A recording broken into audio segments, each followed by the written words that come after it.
এই গরমের সময় আমাদের মতন কিন্তু প্রতিটা পাখি বা রাস্তার কুকুর সবাইদেরই কিন্তু গরম লাগে, আর গরমের জন্য জল পিপাসাও পাই। তাই আমি পাখিদের জল পিপাসার জন্য, বাইরের পাখিরা যাতে জল খেতে পারে, তাই প্রতিটা জানালায় বাটিতে করে জল দিই।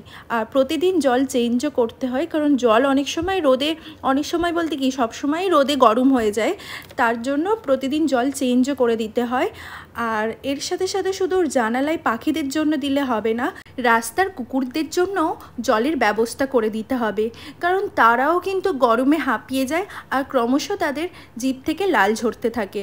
তার জন্য প্রতিটা বাড়ির দরজার সামনে তোমরা চেষ্টা করবে দরজার সামনে একটা জলের পাত্রে জল দিয়ে রেখে দেওয়া, আর প্রতিদিনই জল চেঞ্জ করে দেবে যাতে জলটা গরম না হয়, তারাও জল খেয়ে পিপাসা মেটাতে পারে যাতে।